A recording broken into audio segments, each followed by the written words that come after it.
What's up, sunshine? Hope you're having a terrific Tuesday. I'm Coy Wire with your 10 minutes of news. Now, today's election day in some states. There are big races for governor in Virginia. A lot of people paying close attention to the mayor's race in New York City. Those of you who have a virtual learning day, thank you for joining us and watching from home. All right, let's get you your news. We begin in Afghanistan, where a massive search and rescue operation is underway following a deadly earthquake in the country's northern region. The powerful 6.3 magnitude quake hit early Monday morning near Mazar-e-Sharif, one of the most populated cities in that part of the country. As of this taping, government officials say at least 20 people have been killed and hundreds more have been injured, but they expect those numbers to rise as recovery efforts continue. The powerful quake was felt in 3 neighboring countries and briefly closed a key passageway outside the capital of Kabul. It also damaged the iconic Blue Mosque, one of Afghanistan's architectural treasures and a holy site of annual pilgrimage. Afghanistan has endured a series of catastrophic earthquakes in recent years. Just over 2 months ago, a 6.0 magnitude quake killed more than 2,200 people in the country's eastern region.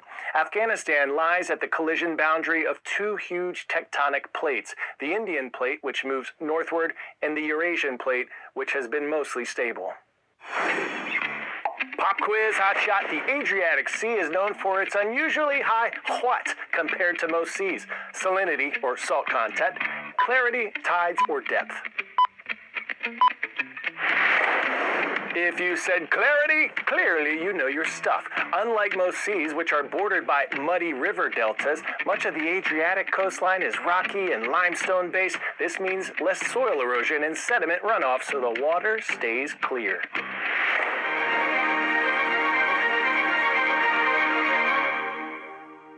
The Adriatic Sea is home to one of the world's most diverse populations of aquatic wildlife. The picturesque sea, which lies between Italy and the Balkans in Eastern Europe, is home to more than 7,000 native species. But overfishing, pollution, and habitat loss are putting some of its most unique species of sharks and rays at risk. Let's learn about a research group that's trying to change that in today's Call to Earth. They're using cutting-edge technology to help save the unique deep-sea dwellers in the Adriatic Sea. It's pitch black and choppy beneath the Adriatic Sea at night, with only the moon above and a flashlight below to guide the way. But these are ideal diving conditions for Bosnian marine biologist Andrej Gaj, who searches for sharks who come to life after dark. I think the biggest misconception is these are some kind of man-eating, bloodthirsty machines. The majority of the species grow less than a meter. They are small. They are terrified of humans. The more time I spend diving, I actually realize how fragile they are. My team and I decided to come here to conduct systematic research about the number of individuals, diversity of the species, and their key habitats in this area before it's too late. Andrej runs Shark Lab Adria, a research group in Albania working to protect some of the Mediterranean's most vulnerable marine life. From documenting rare sharks to investigating causes of disease and death. The majority of my career are dedicated to studying the deep sea. And there's angular rough shark that is particularly important for me. Diving with the rough sharks, it's like I meet some dinosaur from Jurassic or whatever. It's a critically endangered species we try to protect like for past 10 years, as well as the spiny butterfly rays. Our team has rediscovered the population after no records in this century in the region. 2.5. His team spends about 160 days in the field each year, assessing marine animal health, behavior, environmental exposure, and more. We are now trying to understand the population better, the threats, and what we can do to mitigate. The fisheries is definitely one of the worst. There's also pollution, there's also habitat loss. Climate change is a terrible issue. After his night dive concludes at 2 a.m., Andrej is swapping his scuba gear for his lab scrubs.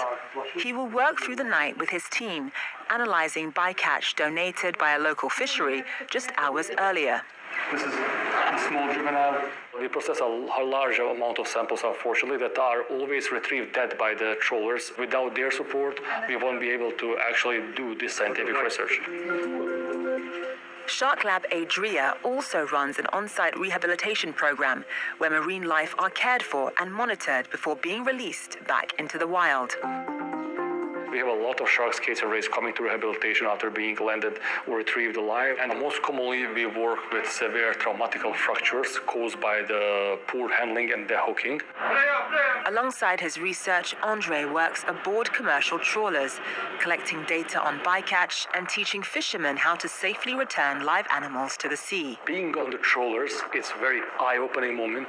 You see the reality, and this is why I tend to call our work being at the front lines of conservation. I think over the past few decades, we somehow split from the nature. And I think this is the right time to take the responsibility for what we are doing to our home.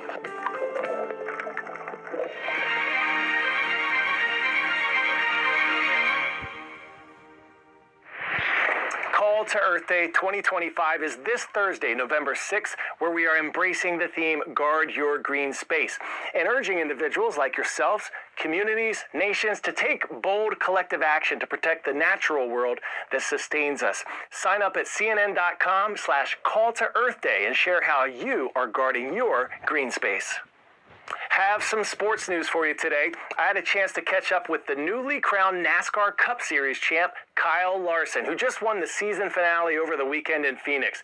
He's used to driving really fast, right? So I had some really fast rapid-fire questions for the now two-time Cup Series champ. Hey, I'm two-time NASCAR Cup Series champion Kyle Larson, and you're watching CNN 10. What's it like driving around off the track? Is it torture to drive the speed limit as a NASCAR champion? It's not. That's a very frequent question that we get as drivers, and to me, a lot of times the interstate can feel just as fast as the track because you'll have people going a lot, different speeds. So that's where a lot of the sensation comes from too. Is it weird making right-hand turns? No, but I will definitely clip my fair share of curbs on right-handers. So you are a mere mortal, just like all of us drivers.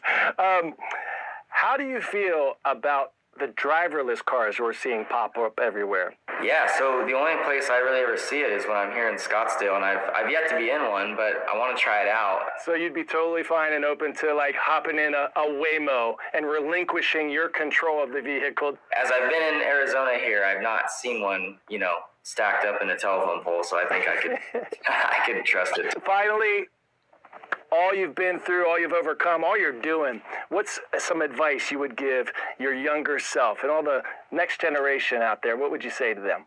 I don't know. I think just continue to always, treat people with respect, and have fun. Have fun with what you're doing. That's awesome, man.